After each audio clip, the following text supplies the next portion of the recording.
A single, chilling photograph. Rows of bodies sprawled face down on damp earth, their arms entangled, their dreams forever silenced beneath the dull green canopy of a South American jungle. The image seared itself into the retina of a generation, a wound in the collective memory of the 20th century.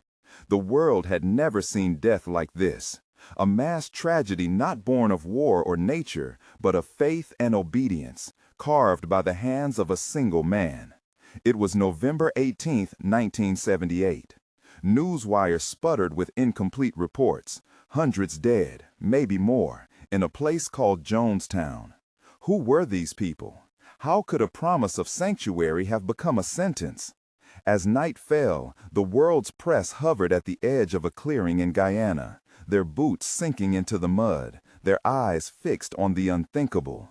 There was a silence that hovered over the jungle, heavy and unnatural, broken only by the desperate calls of the living among the dead. The first responders, trembling, stepped into a landscape transformed into a graveyard.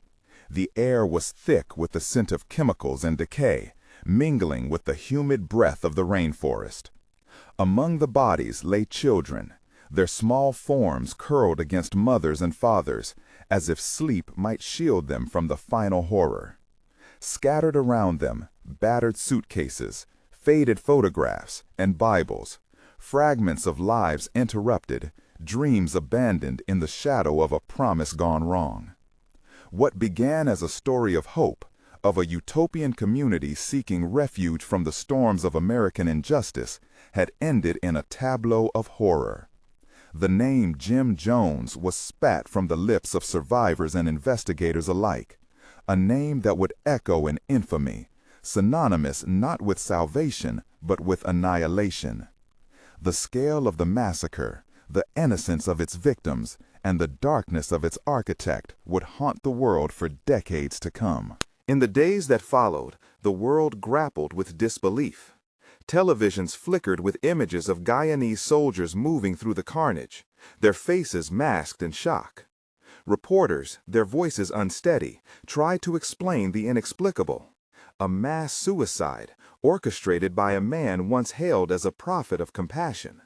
The word cult became a scarlet brand, and the question, how could this happen, echoed in living rooms and halls of power alike. But beneath the headlines and the shock, beneath the numbers and the photographs, lay a deeper story, a story of longing, of belief, of manipulation so profound it could bend the will to the unthinkable. Jonestown was not born in a day. Its roots stretched backwards, deep into the turmoil of American history, into the hunger for meaning and belonging. To understand how nearly 1,000 souls could be lost to one man's vision, we must travel further back, to the seeds of faith and the shadows where they first took root. But what happened next would reveal a darkness that no one could have imagined. To trace the tangled roots of Jonestown, one must return to the restless pulse of post-war America, a nation shadowed by inequality, political upheaval, and the ache of those left behind. The year was 1955.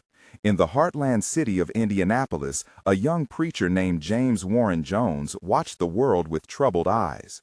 The son of a disabled World War I veteran and a mother who scraped by on little but hope, Jones felt like an outsider even as a child. Alienation, hardship, and a gnawing sense of injustice marked his earliest memories.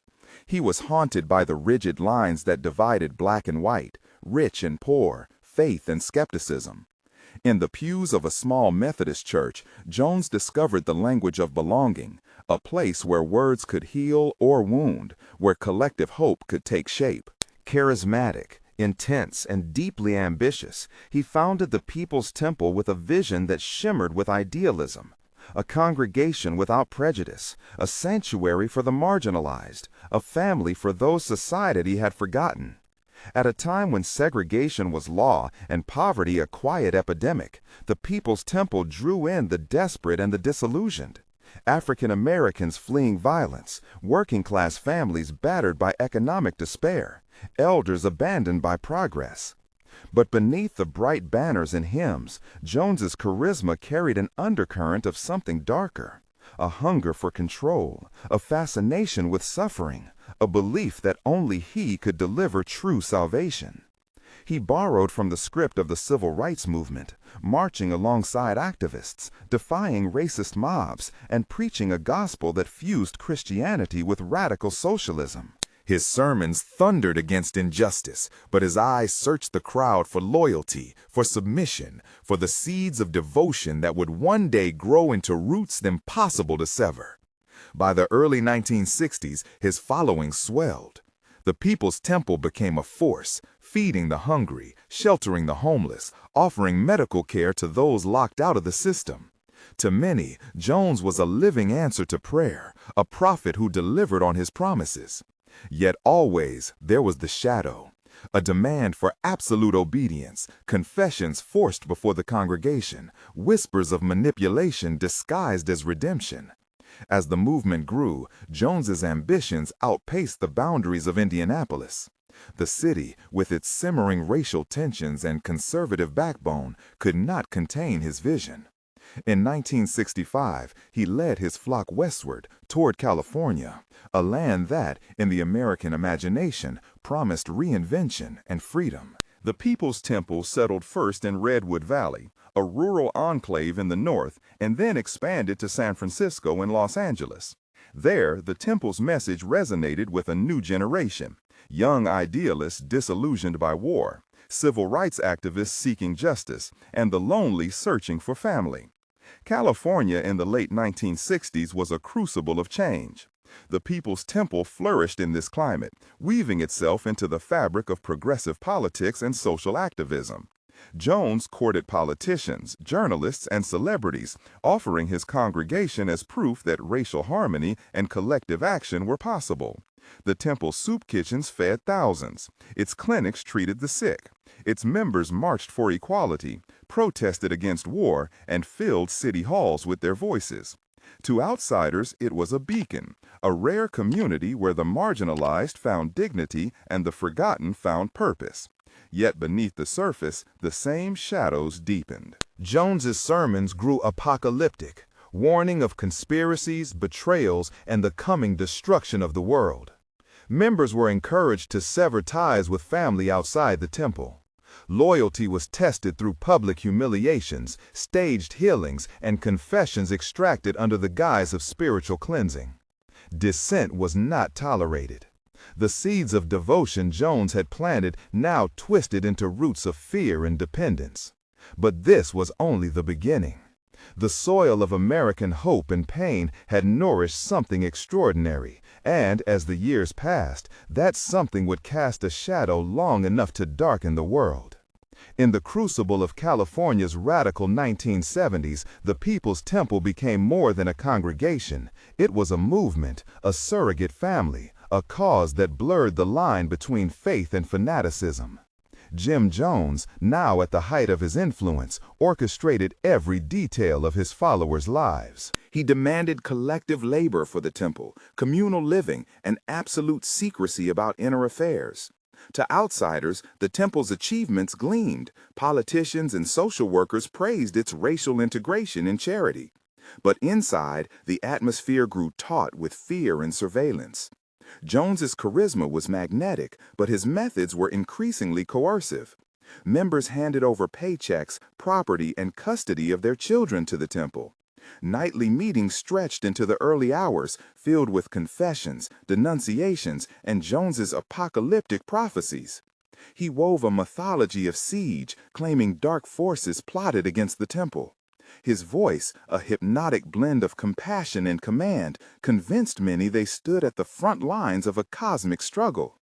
Those who questioned or tried to leave faced public shaming, threats, or worse.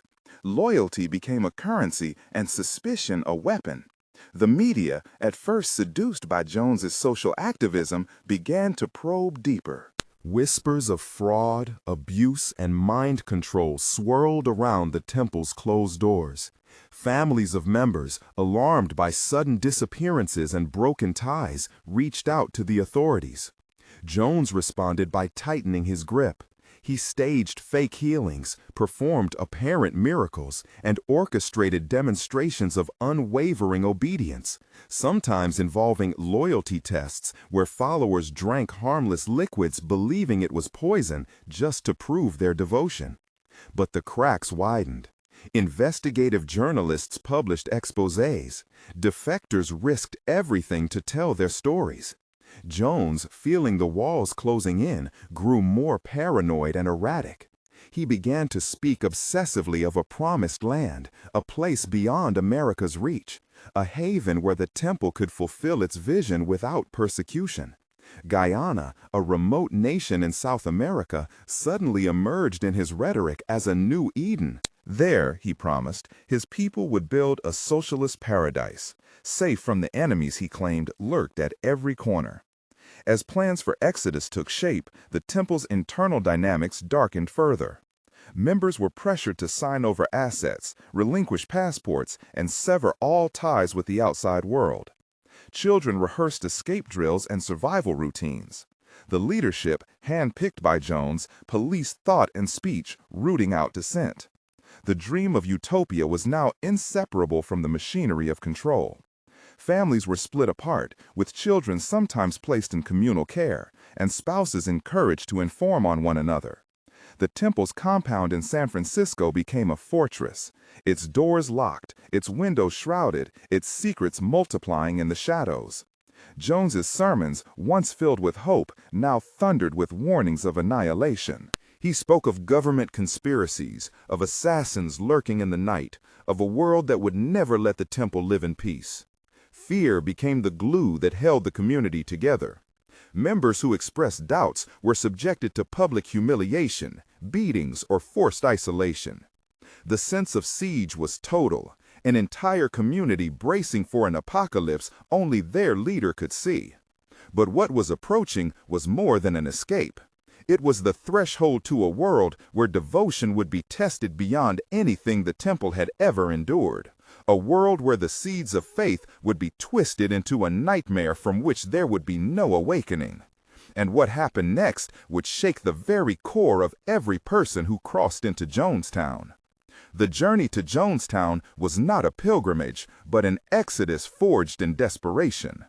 In the humid dawns of 1977, the first temple members boarded planes and buses, clutching suitcases filled with personal relics and government-issued travel documents. Some left behind the only homes they had ever known, believing in whispered promises of safety and renewal.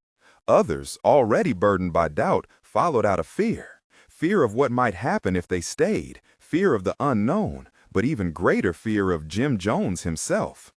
The settlement that awaited them was carved from the Guyanese jungle, miles from the nearest town, hidden beneath the dense cathedral of rainforest. Jonestown was little more than a scattering of wooden cabins, a central pavilion, and fields hacked from the wilderness. Mosquitoes hung in the air like a living fog. Red mud oozed between bare toes. The heat was relentless, pressing down like a leaden hand, and the promises of paradise faded into the grinding reality of survival. Upon arrival, each member surrendered their passport and possessions.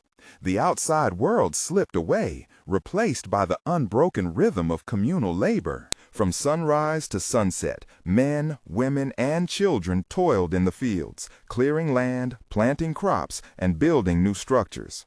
Jones's voice, piped through the compound's loudspeakers, became an omnipresent commandment. His sermons and warnings echoed across the jungle, day and night. Sleep was a luxury, privacy an illusion. Discipline was harsh and swift. Those who faltered, whether by questioning orders or failing in their duties, were brought before the entire community for public rebuke or punishment. Food was scarce, rations tightly controlled. Letters to family were censored, visits from outsiders rare and orchestrated. The isolation was total, the sense of entrapment deepening with each passing week. But even as the days blurred into a haze of exhaustion and obedience, the core of the temple's faith was not yet broken. Jones engineered moments of collective euphoria, music, shared meals, rousing speeches that painted the outside world as a threat. He claimed they were building the future, a model of equality and justice that the world would one day envy. For some, these moments sustained hope. For others, they only heightened the sense of captivity. As the months passed, Jones's paranoia metastasized. Guards patrolled the perimeter. Drills for mass suicide, chillingly called white nights, became routine. Followers were made to rehearse their own deaths, drinking from cups they were told contained poison. Each rehearsal was a tightening of the noose, a rehearsal for the unthinkable. The line between loyalty and surrender had become indistinguishable. Yet, even in the thickening darkness, flickers of resistance remained. Secretly, some plotted escape, whispering plans beneath the roar of the jungle at night. Parents wept for children who no longer remembered any world but Jonestown. A few risked everything, sending desperate letters to the outside, hoping for rescue. The fevered dream of utopia had become a fortress, and now, inside its walls, hope and despair warred in silence. The jungle itself seemed to conspire in their isolation. Rains turned the red earth to rivers of mud, and the dense green pressed in, swallowing sound and light. The outside world grew distant, a fading memory, as Jones's control tightened. But the greatest test was yet to come. Jonestown was an island, but the world had not forgotten those who vanished into its shadows. What would follow would force every soul in Jonestown to confront the most terrible choice: obedience or survival. The world's gaze eventually pierced the green shroud encasing Jonestown. It began with the quiet persistence of families, their letters unanswered, their voices ignored, who turned to journalists and politicians in search of loved ones swallowed by the jungle.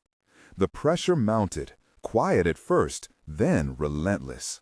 Defectors who had escaped Jonestown's grasp brought stories of abuse, deprivation, and fear to the authorities and the American public. Each testimony was a crack in the wall Jones had built, and with every new revelation, his paranoia deepened.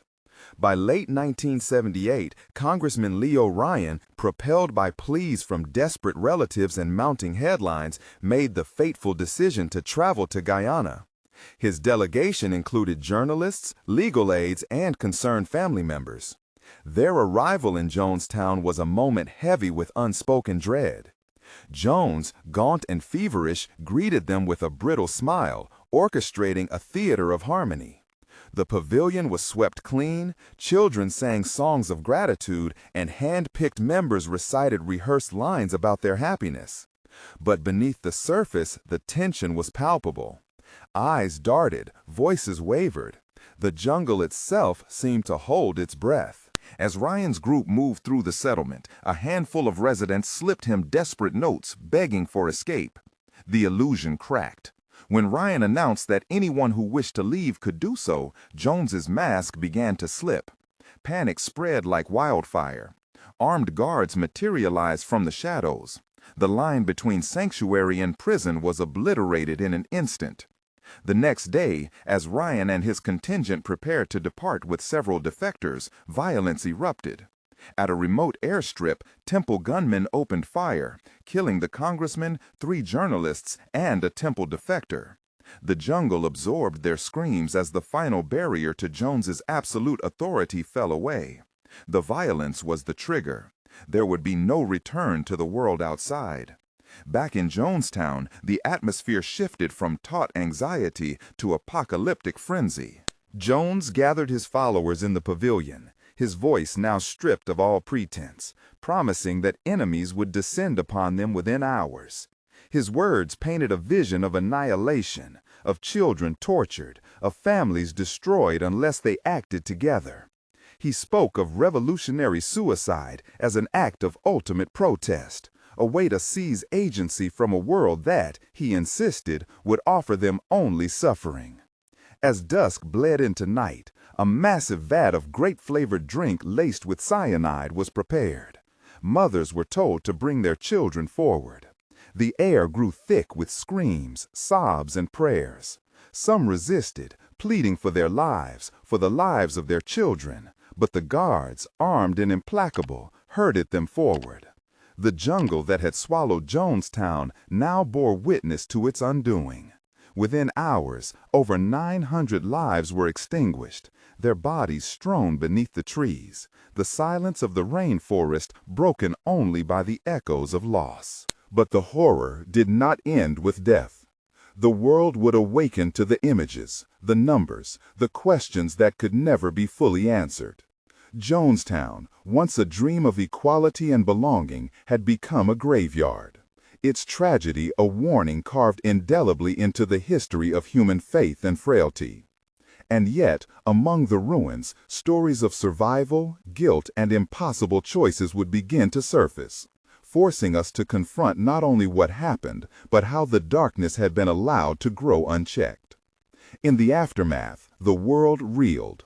The numbers were staggering: 918 dead, hundreds of them children. But numbers could not convey the depth of the wound. Across continents, families waited for news that would never come, their loved ones lost to a tragedy too vast for comprehension. The press descended upon Guyana, cameras capturing the spectral aftermath, bodies draped in the green hush of the jungle, personal belongings scattered like artifacts of a vanished civilization. The air in Jonestown was thick not only with the stench of death, but with a silence so profound it seemed to press against the skin, a silence born of disbelief and shame. As investigators sifted through the wreckage, the world struggled to understand how faith could be twisted into such absolute obedience, how hope could become a weapon.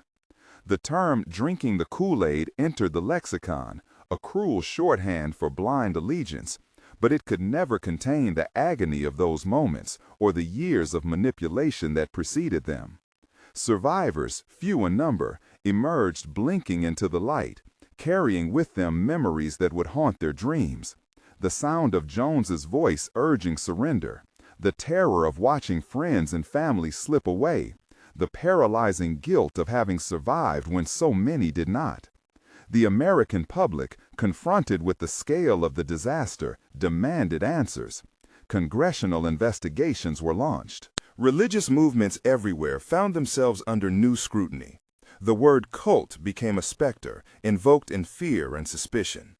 Mental health experts, sociologists, and theologians picked apart every detail, trying to map the descent from utopia to massacre, seeking to understand the mechanisms of control, the psychology of charismatic leadership, the corrosive power of isolation and fear. Yet in the end, Jonestown resisted easy explanations. It was a tragedy built from 1,000 individual decisions, each one shaped by longing and loneliness, by the search for meaning and the terror of exclusion. But the shadows did not fade. For the families left behind, grief became a permanent companion. For survivors, the challenge was not only to rebuild their lives, but to wrestle with the scars left by deception and loss. Some became advocates, warning of the dangers of unchecked authority and groupthink. Others retreated into silence, unable to reconcile the memories of what they had endured. The legacy of Jonestown seeped into popular culture, fueling documentaries, books, and films, each retelling a search for answers that always seemed to slip just beyond reach. And beyond the headlines, the story echoed in quieter ways. Faith communities reconsidered their own boundaries and safeguards. Law enforcement agencies developed new protocols for investigating closed groups. For a generation, Jonestown was more than a warning. It was a shadow cast across the landscape of trust and belief, a reminder of how easily the pursuit of paradise can slip into the machinery of control and ruin. Yet, amidst the darkness, there were glimmers of resilience. Survivors formed support networks, finding solace in shared experience. Some found the strength to speak, to testify, to ensure that the lessons of Jonestown would not be forgotten. The world moved forward, but the echo remained, a question that would haunt every new movement, every charismatic leader, every promise of a better world. How do we guard against the darkness that grows in the spaces between faith and doubt? But in the end, Jonestown is not only a story of catastrophe. It is a caution, a fragile, flickering reminder of both the heights and the depths of human longing. In the wake of Jonestown, the world's attention eventually drifted. But for those who survived, the nightmare never truly ended. Each survivor carried a private burden, a mosaic of grief, shame, and unanswered questions etched into the most ordinary moments of their lives. The weight of memory pressed upon them, sometimes in silence, sometimes in the tremor of a voice or the flicker of a haunted gaze. For many, returning to a world that could neither comprehend nor forgive was a struggle unto itself. Among the survivors was Odell Rhodes, a teacher who had navigated the terror of that final day.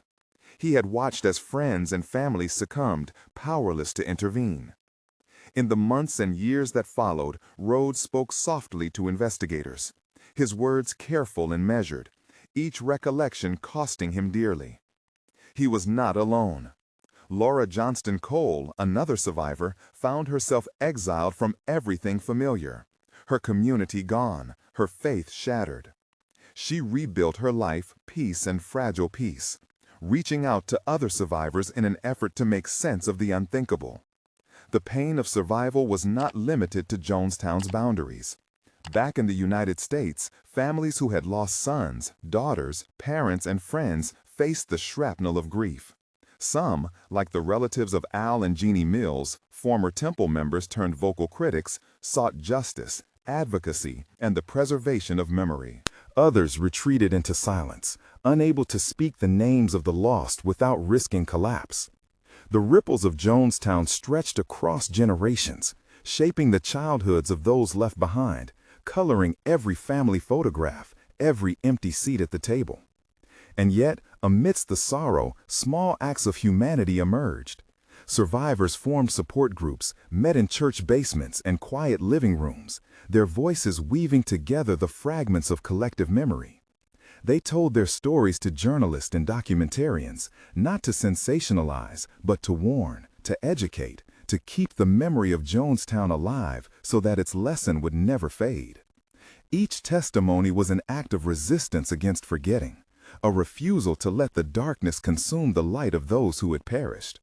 Some survivors turned to activism, fighting for greater oversight of new religious movements, mental health awareness, and protections for the vulnerable. Others became keepers of the archive, collecting photographs, letters, and artifacts, a patchwork of lives interrupted. They stood as living witnesses to the world's capacity for both devotion and destruction. Some, like Tim Carter, who lost his wife and child in Jonestown, dedicated their lives to speaking out, traveling to schools and conferences, determined that the warning of Jonestown would not be lost to time. Most of all, they wrestled with the impossible question: how does one live after surviving the unlivable? There was no single answer. For some, it meant forging new bonds, rediscovering hope in small gestures, an embrace, a shared meal, a story told in trust.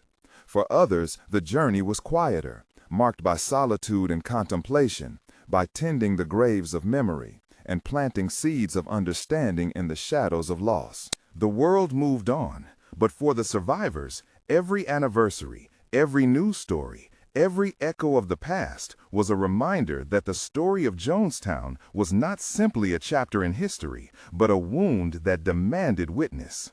Jonestown survivors did not find easy redemption, but in their struggle to remember, to speak, and to mourn, they offered the world something as rare as it is vital: the truth in all its unbearable weight. A truth that warns, endures, and, in fragments, heals. Looking back at the ruins of Jonestown, what remains is not just the memory of a singular catastrophe, but a mirror held up to the fragile architecture of human aspiration. The story of Jonestown is not locked in the past. It reverberates through every moment when faith is weaponized, when longing is manipulated, and when the search for belonging is twisted into obedience. It reminds us that the most dangerous prisons are built not from stone or steel, but from the invisible bonds of trust, hope, and need. The lessons demanding our attention are not only about cults or leaders, but about the very nature of community and vulnerability. Jonestown began not as a nightmare, but as a vision for a better world, a sanctuary against racism, poverty, and alienation. Yet the very ideals that drew people together became tools of their undoing. Charisma without accountability, collective purpose without dissent, and compassion weaponized to control. These are not relics of the distant jungle, but shadows that can fall anywhere. In the silence that followed the tragedy, the world was forced to confront its own complicity. The warning signs were there: the isolation, the secrecy, the steady erosion of individuality beneath the weight of dogma. But too often, society looks away from the uncomfortable, preferring myths of immunity to the difficult work of vigilance and empathy. Jonestown teaches that atrocity is not born from evil alone, but from the abdication of critical thought, from the surrender of self to the machinery of certainty. The legacy of Jonestown is not only a cautionary tale, but a challenge, a call to examine the ways we build and maintain our communities, the ways we respond to authority, and the ways we care for those who are most vulnerable to exclusion and despair. It is a reminder that the seeds of tragedy are often sown in the soil of good intentions, and that the line between hope and horror is thinner than we care to admit. Every society, every generation is vulnerable to the seduction of certainty and the comfort of belonging, especially when the world outside feels indifferent or hostile. To honor the memory of those lost, we must choose vigilance over complacency, dialogue over silence, and compassion over conformity. We must learn to recognize the subtle beginnings of manipulation, the slow narrowing of perspective, the demonization of outsiders, the silencing of dissent. We must teach ourselves and our children that true community is not forged through obedience, but through the courage to question, to listen, and to protect the dignity of every individual. Jonestone stands as a scar, a mark that does not heal, but cautions. Its legacy is a plea to listen for the quiet voices of dissent, to protect the vulnerable, to recognize the darkness that can thrive in the shadow of hope. Only by facing that darkness, together and unflinchingly, can we ensure that the tragedy of Jonestone remains not a prophecy, but a warning heeded. If you found this story illuminating, consider joining our journey through the shadows of history. Subscribe, reflect, and remember, because history is not just what has been, but what we choose to become.